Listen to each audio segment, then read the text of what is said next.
کہتے ایک دن میں جنگل میں شکار کرنے گیا تو کچھ جانور کم نظر آئے. صبح سے لے کر میں گھومنے لگا, عصر کا وقت ہو گیا, کوئی شکار نہ ملا. اب میرے دل کے اندر یہ ڈر تھا کہ اگر مغرب مجھے یہی ہو گئی تو مجھے کوئی درندہ کوئی جانور پریشان کرے گا. اسی پریشانی کے عالم میں میں دائیں بائیں دیکھ رہا تھا کہ ہرنی کا ایک بچہ مجھے نظر آیا. میں نے جھٹ سے وہ ہرنی کا بچہ ہی اٹھا لیا کہ آج یہی شکار کروں گا. کہتے ہیں میں نے اسے گھوڑے کے آگے رکھا, اپنے آگے گردن کی جانب, اور میں نے گھوڑے کی لگامیں تیزی سے گھمائی کہ سر پٹ گھوڑا دوڑایا تاکہ مغرب سے قبل میں شہر میں پہنچ جاؤں, یہ جنگل کا علاقہ گزر جائے. کہتے ہیں میں بڑی گرمی تھی, بڑی پیاس لگی, پر پانی نہ پیا نہ گھوڑے کو پلایا. سر پٹ دوڑایا اس ڈر سے کہ کہیں ایسا نہ ہو کہ میں جنگل میں مجھے شام ہو جائے. کہتے ہیں جب میں شہر سے باہر پہنچ گیا تو مغرب کا وقت بھی شروع ہو گیا. کہتے ہیں ابھی میں پہنچا ہی تھا, میں نے وہاں گھوڑے کو روکا, خود بھی پانی پیا, جانور کو بھی پلایا. کہتے ہیں ذرا میں نے آنکھ اٹھا کے دیکھا تو جس ہرنی کا میں بچہ لایا تھا وہ بھی دوڑتی ہوئی میرے پیچھے آ گئی. کہتے ہیں وہ پیچھے میرے کھڑی ہے, پتہ نہیں کہاں سے بیچاری دوڑی. میرا تو گھوڑا تھا اور میں نے تو سانس بھی نہیں لیا. 1.5 گھنٹہ 2 گھنٹے میں بھگاتا لایا اس جلدی میں کہ باہر آنا ہے. کہتے ہیں پلٹ کے دیکھا تو اس کی سانس پھولی ہوئی ہرنی کی اور للچائی نظروں سے مجھے دیکھ رہی ہے. دل کے ایک کونے سے آواز آئی کہ آج تو 2 شکار ہو گئے. بچہ تو پکڑا ہی, اس کی ماں کو بھی قابو کرتا ہوں تاکہ ڈبل شکار ہاتھ آئے گا. کہتے ہیں پھر اندر سے میرا درد بولا, اندر سے میرا رحم بولا, ایک ماں اپنا بچہ لینے آئی ہے اور اس طرح تو اسے تکلیف نہیں دی جا سکتی کہ اسے بلیک میل کر کے ماں کو بھی رکھ لیا جائے. کہتے ہیں جب میں نے اس ہرنی کی طرف دیکھا تو اس کی نظروں میں سوال تھا, اس کی نظروں کے اندر سوال تھا, کچھ مانگ رہی تھی. کہتے میں نے اس بچے کی پشت پر ہاتھ پھیرا اور پھر میں نے بچہ چھوڑ دیا. کہتے اس نے پہلے بچے کو بازوؤں میں لیا, پھر اپنی زبان سے اپنا بچہ چاٹنے لگی. کہتے ہیں پھر وہ جب جنگل کی طرف جانے لگی تو ایک دفعہ اس نے میری طرف دیکھا, دوسری دفعہ اس نے آسمان کی طرف دیکھا. زندگی میں مجھے اتنا سکون کبھی نہیں آیا تھا جتنا آج آیا. کہتے میں گھر گیا, عشاء کی نماز پڑھی, باوضو میں بستر پہ لیٹ گیا. لوگوں میرے نصیب دیکھو, مجھے مدینے والے محبوب کا دیدار نصیب ہوا. رسول کریم علیہ السلام میری خواب میں آئے, میں رونے لگا. گھر مہک اٹھا, پھول کھلنے لگے, خوشبوئیں بکھرنے لگی. کہتے محبوب کریم تشریف لائے. اور کیا خوبصورت جملہ ہے, اگر تجھے بادشاہ بنا دیا جائے تو انسانوں کے ساتھ بھی اسی طرح رحم کرے گا نا جس طرح آج ہرنی کے ساتھ کیا ہے. اگر تجھے بادشاہ بنایا جائے تو رویہ یہی رکھے گا یا بدل جائے گا. کہتا میں رو پڑا. میں نے کہا یا رسول اللہ میں تو غلام بننے کے بھی قابل نہیں, تو بادشاہ کیسے بنوں گا؟ فرمایا تیری آج کی ادا بڑی پسند آئی ہے, عرش کے مالک نے تجھے بادشاہ بنانے کا فیصلہ کر لیا. تیری یہ ادا بڑی بھائی ہے, بڑی پسند آئی. فرماتے ایک ہرنی کے بچے پہ رحم کھایا تھا, رب کریم نے مجھے بادشاہی عطا فرما لی. ہم نہ سیاست سے بادشاہی لینا چاہتے, سیاستدانوں کے اپنی جیب سے اشتہار چھپوا کے بادشاہی لینا چاہتے, ڈیرا بنا کے بادشاہی لینا. نہ بادشاہی تو رحم کرنے سے ملتی, بادشاہی تو شفقت کرنے سے ملتی, بادشاہیاں تو اللہ کی مخلوق سے پیار کرنے سے ملتی.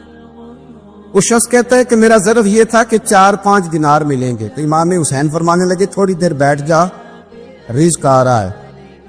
تو امام حسین کو حکومت وقت کی طرف سے 5 تھیلیاں ملی, جس میں ایک تھیلی میں 500 اشرفیاں تھی. 5 تھیلیاں آئیں, لیکن اس کو آنے میں نا ذرا دیر ہو گئی.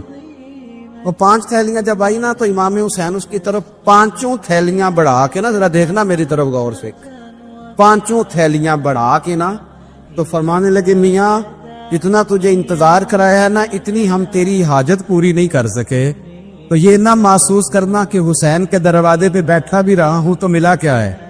یہ نہ محسوس کرنا. وہ شخص کہتا ہے جب میں نے وہ تھیلیاں کھولی اور پھر میری نظر امام حسین پہ پڑی تو میرے اندر سے آواز آئی, اگر حسین ابن علی اتنے سخی ہیں تو محمد عربی کتنے سخی ہو. اگر یہ معیار ان کا ہے, ان کا یہ معیار ہے, اور خود بھیک دیں خود ہی کہیں منگتے کا بھلا ہو. خود کہنے لگے جتنا انتظار کرایا ہے اتنی تیری مدد کر سکے. یہ سخاوت کا معیار تھا, یہ طریقہ تھا. ایک دفعہ سیدنا امام حسین رضی اللہ تعالیٰ عنہ کے گھر کے اندر 5000 دینار آئے. مسجد میں تھے، آپ کو 5000 دینار ملے تو امام زین العابدین کہتے ہیں کہ مسجد سے لے کر گھر آنے تک امام حسین نے 5 کے 5000 اللہ کے رستے میں خیرات کر دی۔ فرماتے میں نے کہا ابا جی 5 دینار کی گھر میں ضرورت تھی، مالاں والے سخی نہیں ہوندے تے سخیاں کل مال نہیں ہوندا، ایتھے اوتھے دوویں جہانی سخی کنگال نہیں ہوندا۔ کہا ابا جی 5 دینار کی گھر میں ضرورت تھی، تو کہتے ہیں مجھے فرمانے لگے بیٹا یہ جن کو میں نے دیا ہے نا یہ گھر کے لیے ہی دیا ہے، یہ گھر کے لیے ہی دیا ہے، جن کو دیا ہے تمہارا کیا خیال ہے یہ باہر خرچ ہوا ہے؟ یہ گھر کے لیے ہی ہے، اس لیے کہ جب انسان دوسروں پر شفقت کرتا ہے تو اللہ اس کے گھر پہ رحمت فرماتا ہے۔ امام حسین کے مزاج میں پہلی بات میں نے ذوق عبادت کی عرض کی، دوسری بات عرض کر رہا ہوں کہ صحابہ حضرت اسامہ بن زید بڑے پیارے ہیں میرے نبی کریم کے، بڑے پیارے۔ حضرت اسامہ بن زید کے بارے میں سیدہ عائشہ صدیقہ فرماتی ہیں ان کے ناک سے اگر ریچھ نکلتی تھی تو اللہ کے رسول اپنے دست مبارک سے صاف کر دیتے تھے، اور سرکار فرماتے تھے کہ اگر اسامہ لڑکی ہوتا نا، ان کے غلام کے بیٹے تھے حضرت زید بن عار، اگر یہ لڑکی ہوتا میں اسے زیور پہناتا۔ بڑے پیارے تھے، لیکن جب ان کا آخری وقت آیا نا تو 60,000 دینار کا قرضہ تھا، رشتہ داروں سے کہا، دوستوں سے کہا، یاروں سے کہا، اور قرض ادا نہیں ہو رہا تھا۔ حضرت اسامہ بن زید کہتے ہیں بڑا پریشان تھا۔ جب حد ہو گئی نا تو حضرت اسامہ بن زید فرمانے لگے جاؤ کوئی حسین ابن علی کو خبر کرو، ان سے کہو میں نا غلام ہوں آپ کے نانا کا، مقروض دنیا سے چلا گیا تو کیا بنے گا۔ امام حسین کو خبر ملی تو دوڑے آئے۔ لاجپال اس پیر کو نہیں کہتے جو تگڑا نذرانہ لے کے تو ماتھا چوم لے، لاجپال تو اس کو کہتے ہیں کہ جب ضرورت پڑے تو وہ سر پہ موجود ہو۔ حضرت سیدنا امام حسین تشریف لائے تو جناب اسامہ بن زید رو پڑے، کہنے لگے حضور میں نے نا غلامی کی ہے آپ کے نانا کی، اور اس غلامی پہ ناز ہے، اب 60,000 دینار کا قرضہ لے کے دنیا سے جاؤں گا تو میری قبر پہ بوجھ رہے گا۔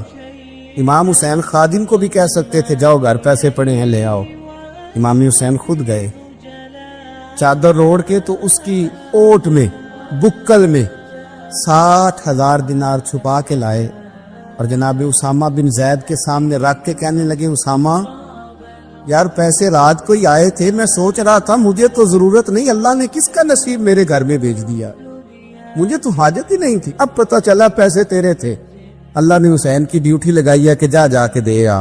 حضرت اسامہ بن زید رو پڑے، فرمانے لگے اللہ آپ کو بہترین صلہ عطا فرمائے۔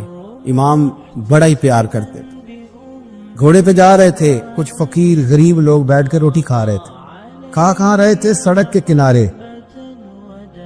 تو امام زین العابدین فرماتے ہیں کہ جب امام حسین گزرے تو انہوں نے آواز دی حضور دل کرتا ہے ہمارے ساتھ بیٹھ کے روٹی کھائیں۔ کائنات کے مالک و مختار کے نواسے اور دنیا کے سب سے بڑے شہزادے گھوڑے سے اترے اور غریبوں کے ساتھ سڑک پہ بیٹھ گئے، روٹی کھانے لگے اور دیر تک کھاتے رہے، اور جب فارغ ہو گئے تو فرمانے لگے کھانے کی ضرورت بھی نہیں تھی، حاجت بھی نہیں تھی، پر تم نے آواز دی تو دل رکھنے کو بیٹھ گیا تھا، اگر اجازت دے تو چلا جاؤں۔ یہ مزاج تھا، یہ طبیعت تھی۔ آپ کے ایک بھائی ہیں چھوٹے حضرت محمد بن حنفیہ نام ہے، حضرت مولا علی شیر خدا رضی اللہ تعالیٰ عنہ کی دوسری بیوی سے۔ ایک دن حضرت امام حسین ان کے گھر میں بیٹھے تھے تو کسی بات میں نا اختلاف رائے ہو گیا، تو امام علی مقام ناراض ہو گئے، فرمایا آج کے بعد تیرے گھر نہیں آؤں گا، رومال اٹھایا چلے گئے۔ لوگوں نے حضرت محمد بن حنفیہ رضی اللہ تعالیٰ عنہ سے کہا حسین تو ناراض ہو گئے، کبھی نہیں آئیں گے۔ آپ فرمانے لگے بھائی تمہارا ہے کہ میرا؟ جی بھائی تو آپ کے ہیں۔ فرمایا اگر کہو تو چند منٹوں میں حسین واپس آئے۔ جناب ناراضگی ہو گئی ہے۔ فرمایا ناراضگی ہوئی ہے پر میں اس کے دل کی نرمی کو تو جانتا ہوں، اس کے مزاج کے اندر جو محبت ہے اس سے تو ابھی آئے۔ کہ جناب وہ کیسے؟ فرمانے لگے دیکھنا ذرا۔ تو امام حسین نے خط لکھا، حضرت محمد بن حنفیہ نے رکا لکھا، کہنے لگے حسین میرے باپ کا نام بھی علی ہے اور آپ کے باپ کا نام بھی علی ہے، پر ایک فضیلت ایسی ہے جس میں میں آپ کا مقابلہ نہیں کر سکتا، وہ یہ ہے کہ آپ سیدہ فاطمہ الزہرا کے لال ہیں، آپ محمد مصطفیٰ علیہ السلام کے نواسے ہیں۔ کہنے لگے بھائی جان آپ نے نانا جان کی وہ حدیث تو سنی ہوگی کہ دو لوگ ناراض ہو جائیں تو جو صلح پہلے کرے جنت میں پہلے جائے گا. فرمانے لگے دل میرا کر رہا تھا کہ پہلے صلح کر لوں، لیکن پھر بڑے بھائی کو پشت کروں گا جنت میں جاتے ہوئے. یہ بھی تو بے ادبی ہے نا. اب خط میں نے لکھ دیا ہے، آپ کا جو ارادہ ہو. امام حسین نے خط پڑھا تو آنکھوں میں آنسو آ گئے. پھر سے رومال اٹھایا. بچے پوچھنے لگے کہاں جا رہے؟ کہا بھائی کے گھر جا رہا. آپ تو ناراض تھے. فرمایا تھا ناراض پر ہے تو میرا بھائی نا. ہو گئی بات ختم. بڑی دل میں نرمی، طبیعت میں سوز، لہجے میں گداز. حضرت امیر معاویہ رضی اللہ تعالیٰ عنہ نے ایک شخص کو بھیجا مدینہ منورہ شام سے. تو اس نے کہا میں نے امام حسین سے ملنا ہے، تعارف کیا ہے؟ جناب امیر معاویہ فرمانے لگے مسجد نبوی میں جانا جس کے گرد لوگ سب سے زیادہ ادب سے بیٹھے ہوں، اور جس کی باتیں سب سے زیادہ میٹھی ہوں، اور جس کی نظریں سب سے زیادہ جھکی ہوں، اور جس کے چہرے پر تمہیں سب سے زیادہ وقار نظر آئے وہی علی کے بیٹے حسین ہوں گے. جو سب سے زیادہ تمہیں وہاں ماحول کے اندر جو شخص نظر آئے پوچھنے کی ضرورت نہیں پڑے گی. وہ شخص کہتا میں مدینے آیا تو میں نے واقعی ایک شخص کو دیکھا. شہد کے گرد مکھیوں کا اتنا ہجوم نہیں ہوتا جتنا امام حسین کے گرد رسول اللہ کے غلاموں کا ہجوم تھا. لیکن نظریں جھکی ہوئی، باتیں میٹھی، لہجہ گداز گداز، لفظوں میں رانائی. اور لوگ کئی باتیں پوچھتے تو علی کے صاحبزادے ایک کا جملہ بولتے تو لگتا یہ کہ وہ جملہ سیدھا دل میں اترتا چلا جاتا ہے. امام علی مقام کے کردار میں نہ کچھ باتیں بڑی زیادہ تھیں، بہت زیادہ تھی. بڑا حسن تھا. ایک بات تو یہ تھی امام حسین رضی اللہ تعالیٰ عنہ کا علم و فضل بڑا کمال کا تھا. ایک دفعہ صحابہ میں مسئلہ بن گیا کہ بچہ پیدا ہوتا ہے تو اس کا وظیفہ کیسے لگانا ہے. امام حسین کا علم و فضل بتا رہا ہوں، علم و فضل. تو بات بڑی پیچیدہ ہو گئی. حضرت عبداللہ ابن زبیر کے پاس لوگ آئے، کہنے لگے کہ آپ بڑے صاحب علم و فضل ہیں، آپ نے حضور علیہ الصلوۃ والسلام کے ساتھ وقت گزارا ہے، تو مسئلے کو حل کریں کہ بچہ پیدا ہونے کے بعد حکومت اگر وظیفہ لگائے گی تو کب لگائے گی. جب بحث طول پکڑ گئی، مسئلہ حل نہیں ہوتا تھا، تو حضرت عبداللہ ابن زبیر کہنے لگے ہم سے نہیں حل ہوگا. ایک بندہ ہے جس کے سینے میں رسول اللہ صلی اللہ تعالی علیہ وسلم کے نور نبوت کا فیضان ہے، وہ یہ مسئلہ حل کریں گے. تو کہا وہ کون سے؟ آپ فرمانے لگے جب ہم سے مسائل حل نہیں ہوتے تو ہم ان کے علم سے فائدہ اٹھاتے ہیں. کہا کون ہے؟ کہا جناب امام حسین. تو لوگ حضرت امام حسین کے پاس گئے کہ حضرت یہ ایک مسئلہ الجھ گیا ہے کہ بچہ پیدا ہو تو وظیفہ کب لگانا ہے. فرمایا الجھنے والی بات ہی کوئی نہیں. پیدا ہونے کے بعد جب وہ پہلی دفعہ آواز نکالے تو اس کا وظیفہ لگا دو. اس کا مطلب یہ ہے کہ وہ دنیا میں آ گیا ہے، اس نے اپنے آنے کا اظہار کر دیا ہے، اعلان کر دیا ہے. اب اس کا وظیفہ لگا دو. تو اس پر پھر صحابہ کا اتفاق ہو گیا. امام حسین کے علم سے، فضل سے لوگ فیض اٹھاتے. حضرت سیدنا امام حسین کی شہادت کے بعد حضرت عبداللہ ابن زبیر رضی اللہ تعالیٰ عنہ نے قاتلان حسین سے خطاب کیا اور فرمانے لگے اللہ کی قسم تم نے اس شخص کو شہید کیا ہے جو راتوں کو لمبے لمبے قیام کرتا تھا، اور تم نے اس شخص کو شہید کیا ہے جس سے میں دن میں جب بھی ملتا تھا تو وہ روزے سے ہوتا تھا. تم نے اس شخص کو شہید کیا جو قائم اللیل تھا، صائم الدہر تھا. اس شخص کو تم نے شہید کیا. آپ کو پتہ ہے میدان کربلا میں جب 9 محرم کو ابن سعد نے امام حسین سے کہا کہ جنگ کرو، اگر یزید کی بیعت نہیں کرنی، تو امام حسین نے فرمایا ایک رات کی مہلت دے دو، ایک رات کی مہلت دے دو. حضرت امام زین العابدین کہتے ہیں میں نے اپنے والد گرامی سے عرض کی کہ ابا جی آپ جہاد سے دور جانے والے تو ہیں نہیں، آپ تو جہاد سے پیار کرنے والے، اور یہ بھی پتہ ہے مجھے کہ یہ جنگ اب ہو کے رہے گی، تو ایک رات کی مہلت لینے کا معنی کیا ہے؟ بھئی کل بھی لڑنا ہے اور رات بھی لڑنا ہے، تو ابا جی ایک رات کی مہلت. تو سیدنا امام حسین رضی اللہ تعالیٰ عنہ فرمانے لگے بیٹا رات کی مہلت اس لیے لی ہے کہ میں آج رات کھل کے اپنے رب کی عبادت کر لوں، میں استغفار کر لوں، میں لمبے سجدے کروں. اور کہا زین العابدین تو جانتا ہے نا کہ مجھے نماز سے، تلاوت سے، دعا سے اور استغفار سے بڑا پیار ہے، رسول کریم علیہ السلام نے فرمایا، جامع ترمذی میں موجود ہے، فرمایا میں جا رہا ہوں پر تمہیں دو بڑی بھاری بڑی وزنی چیزیں دے کے جا رہا ہوں، صحیح ستہ کی روایت، دو وزنی چیزیں تمہارے بیچ چھوڑ کے جا رہا ہوں، اگر ان کو تھام کے رہو گے تو کبھی گمراہی تمہارے پاس نہیں آئے گی۔ یا رسول اللہ وہ کون کون سی؟ فرمایا ایک اللہ کی کتاب دے کے جا رہا ہوں اور دوسرا اپنا خاندان دے کے جا رہا ہوں۔ اگر اہل بیت نبوت کو تھامے رہو گے، ہمارے بزرگوں نے لکھا ہے کہ یہ جو حضور نے کتاب اللہ اور پھر اپنی اہل بیت کا تذکرہ فرمایا تو اس کا مطلب یہ ہے کہ تھیوری دیکھنی ہوئی تو قرآن دیکھنا، اور پریکٹیکل دیکھنا ہوا تو علی اور فاطمہ کو دیکھنا، حسن اور حسین کو دیکھنا، ان کو دیکھنا۔ نبی کریم علیہ الصلوۃ والسلام کے اہل بیت مینارہ نور ہیں، ان کی محبت، ان کا پیار کیوں بھلا؟ اس لیے کہ یہ وہ خوبصورت لوگ ہیں جن کو خود میرے نبی پاک نے تراشا ہے۔ ان کی سیرت میں جتنے رنگ ہیں وہ رسول کریم نے خود بھرے، ان کی ایک ایک بات کا خیال نبی پاک نے رکھا ہے، حضور نے از خود انہیں اپنی صحبت عطا کی ہے۔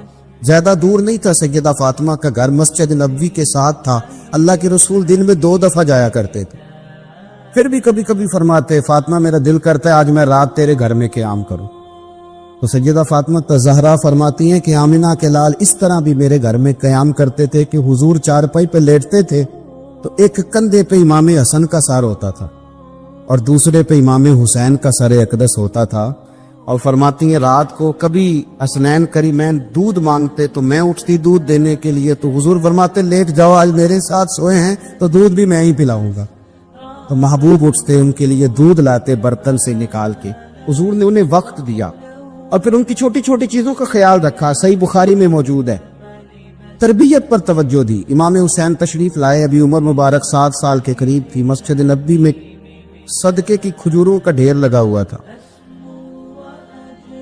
چھوٹا بچہ جو ہوتا ہے نابالغ، اس پر شریعت کے احکامات نہیں آتے، صدقے کی کھجوروں کا ڈھیر تھا مسجد نبوی میں۔ یہ تربیت ہے، یہ ٹریننگ ہے جو اللہ کے محبوب نے خود انہیں عطا فرمائی۔ صدقے کی کھجوروں کا ڈھیر تھا، امام حسین حضور کے ساتھ آئے تو امام علی مقام نے نہ ایک کھجور اٹھا کے منہ میں رکھ لی۔ شارحین نے لکھا ہے لگتا یہ ہے کہ کئی دنوں کی بھوک تھی، کیونکہ یہ فاقہ اہل بیت کا بڑا محبوب ہے، مجبور نہیں تھے، وہ تو خزانوں کے مالک تھے، پر غریبوں سے محبت کی وجہ سے فاقے کیا کرتے تھے، یہ ان کی پسند ہے فاقہ کرنا۔ ایک کھجور امام علی مقام نے رکھ لی تو اللہ کے رسول نے گلے میں انگلی ڈال کے نکال دی، تو فرمایا حسین یہ صدقہ ہے، یہ میری اہل بیت کے لیے درست نہیں ہے۔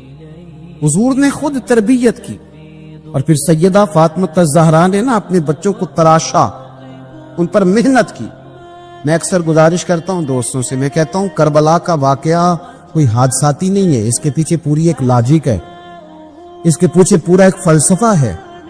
ایسے ہی کوئی آدمی 3 دن بھوکا پیاسا رہ سکتا ہے؟ کسی آدمی کو صبح اس نے کھانا کھایا اور شام تک کھانا نہ ملے تو ٹانگیں کانپتی ہیں۔ رمضان المبارک میں عبادت کی نیت سے روزہ رکھنے والے بھی شام کو بڑے پریشان ہو جاتے، پر مسلسل 3 دن کھانا نہ کھایا جائے اور پانی نہ پیا جائے، اور حال یہ ہے کہ وہی آدمی تلوار لے کے میدان میں نکلے اور اس کی حالت یہ ہو کہ لوگ اس کی آگے دوڑنا شروع کر دیں، ہزاروں کی فوجیں تاب نہ لا سکے۔ علی کا گھر بھی وہ گھر ہے کہ جس گھر کا ہر ایک بچہ جسے دیکھو وہی شیر خدا معلوم ہوتا ہے۔ یہ کوئی آسان ہے؟ اس کے پیچھے پوری ایک اس کے پیچھے فلسفہ ہے۔ امام راضی کی تفسیر کبیر دیکھیے گا، حضرت امام حسین کی وہ شخصیت تھی کہ مشکات میں حدیث ہے، نبی پاک صلی اللہ تعالی علیہ وسلم کی چچی جناب ام فضل صبح صبح گھبرائی حضور کی بارگاہ میں آئی، عرض کی یا رسول اللہ صلی اللہ علیہ وسلم آج میں نے عجیب خواب دیکھا ہے، میں ڈر گئی ہوں۔ حضور نے فرمایا چچی کیا دیکھا؟ عرض کی حضور میں نے دیکھا ہے کہ آپ کے وجود کا گوشت کا ایک ٹکڑا کٹ کے میری جھولی میں آ گیا ہے۔ حضور یہ کیا ہے؟ تو محبوب خواب سن کے مسکرائے، فرمایا چچی یہ پریشانی والا خواب نہیں، یہ تو خوشی والا خواب ہے، اللہ فاطمہ کو بیٹا عطا کرے گا اور وہ تیری گود میں کھیلا کرے گا، چونکہ وہ میرے وجود کا ٹکڑا ہوگا لہذا خواب تجھے یہ آئی ہے۔ تو امام حسین پیدا ہوئے، امام حسن کی عمر ابھی 11 مہینے تھی، تو نبی پاک نے امام حسین کو جناب ام فضل اپنی چچی کی گود میں دے دیا کہ فاطمہ کے لیے دونوں بچے سنبھالنا مشکل ہوگا۔ وہ خواب اس طرح پوری ہوئی، امام حسین سے حضور نے بڑا پیار کیا، بڑی محبت فرمائی نبی پاک سے۔ کچھ حدیثیں میں نے جمعے میں عرض کی تھی حضرت ابو ہریرہ رضی اللہ تعالیٰ عنہ کہتے ہیں یہ واحد بچہ تھا حضور کے گھرانے کا کہ میں نے دیکھا کہ نبی پاک صلی اللہ علیہ وسلم بیٹھے تھے تو یہ حضور سے کہہ رہے ہیں، نبی پاک سے، کہ نانا جی اٹھ کے کھڑے ہو. کہتے حضور کھڑے ہو گئے تو کہنے لگے میں نے آپ کے برابر جانا ہے. بچے جو مرضی ضد کر لیتے ہیں نا. قد چھوٹا تھا، عمر 7.5 سال تھی. کہنے لگے نانا میں نے برابر جانا ہے. تو نبی پاک صلی اللہ علیہ وسلم نے ہاتھ پکڑ لیے، فرمایا چل پھر ہو جا برابر. تو حضرت ابو ہریرہ کہتے ہیں انہوں نے حضور نے ہاتھ پکڑے، اوپر کھینچا تو امام حسین نے پہلے اپنے پیر حضور کے گھٹنوں پہ رکھے، پھر نبی پاک کے سینے پہ رکھے، اور جب ان کا قد سر تھوڑا سا حضور سے اونچا ہو گیا تو محبوب فرمانے لگے چل بس کر، تو نے تو کہا تھا آپ کے برابر ہونا ہے، تو اوپر نکل گیا ہے، چل بس کر. فرماتے پھر امام حسین نے زبان باہر نکالی تو محبوب ان کی زبان چوسنے لگے، پھر ساتھ لٹا لیا اور انہیں سونگنے لگے. تو میں نے عرض کی حضور آپ حسین کو سونگتے کیوں ہے؟ تو فرمایا ابو ہریرہ مجھے حسین کے وجود سے جنت کی خوشبو آتی ہے، مجھے حسین کے وجود سے جنت کی. ایک دن حضور گزر رہے تھے، اصل اس طرح تھا کہ یہ نبی پاک کا حجرہ تھا. جن لوگوں کو اللہ نے مدینے کی زیارت کرائی ہے وہ جان سکتے ہیں نبی پاک کا حجرہ تھا. تو حضور کے حجرے کی اس جانب یعنی مسجد کی جو بالکل سیدھ ہے اس کی بیک میں سیدہ فاطمہ رہتی. تو حضور اکثر میں نماز کے لیے جب نکلتے تو حضرت فاطمہ کے حجرے کے پاس سے ہو کر دوبارہ محراب میں جاتے. محبوب حجرے کے پاس سے گزرے تو امام حسین رو رہے تھے، تو حضرت فاطمہ نے کسی بات میں جھڑک دیا تو امام حسین رونے لگے.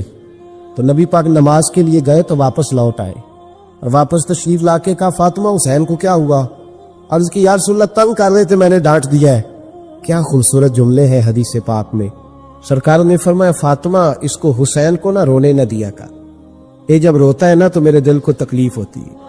تو بی بی صاحبہ کہتی ہیں یہ حکم آیا نبی پاک کا میرے نا کہ میں نے ڈانٹنا چھوڑ دیا. یہ ان کے فضائل تھے، ان کی تربیت خود نبی پاک نے فرمائی. پہلی بات تو یہ ہے کہ نبی پاک نے دعا مانگی تو یا اللہ میرے گھر والوں کو زیادہ روزی نہ دینا، انہیں ایک وقت روٹی دینا، ایک وقت کی بھوک دینا. یہ جو 10 دن کربلا میں انہیں ٹینشن نہیں نہ ہوئی، انہیں عادت تھی فاقہ کرنے، انہیں 3 دن وصلی روزے رکھنے کی عادت تھی. پہلی بات. دوسرا یہ کہ جہاد کی تربیت حضور خود کراتے. حضرت فاطمہ الزہرا کہتی میں پردے کے پیچھے دیکھ رہی تھی، نبی پاک نے امام حسن اور حسین سے فرمایا چلو میرے سامنے کشتی لڑو. تو دونوں حضرات آپس میں جب کشتی لڑنے لگے تو نبی پاک نا امام حسن کو کہتے حسن حسین کو ٹانگوں سے پکڑو، حسن حسین کو پیچھے سے پکڑو. جب نبی پاک بار بار امام حسن کو بتا رہے تھے تو سیدہ پیچھے سے بول پڑی، کہنے لگی یا رسول اللہ آپ چھوٹے کو بتائے آپ بڑے کو بتا رہے. بڑا تو پہلے 11 مہینے بڑا ہے تو آج چھوٹے کو بتائے بڑے کو بتا رہے. تو فرمایا فاطمہ تو چپ کرنا، جو میں دیکھ رہا ہوں تو نہیں نہ دیکھ رہی، ایک کو میں بتا رہا ہوں دوسرے کو جبریل امین بتا رہے ہیں. لیکن اس کے ساتھ ساتھ امام حسین رضی اللہ تعالیٰ عنہ کا جذبہ جہاد، امام حسین کی استقامت. آج لوگ ادھر ہوتے ہیں جس طرف ہوا کا رخ ہوتا ہے. آج لوگوں کی سوچوں کا زاویہ یہ ہے کہ جدھر رش زیادہ ہوگا ہم بھی ادھر جائیں گے. ہم یہ نہیں دیکھتے حق کس طرف ہے، ہم یہ دیکھتے ہیں رش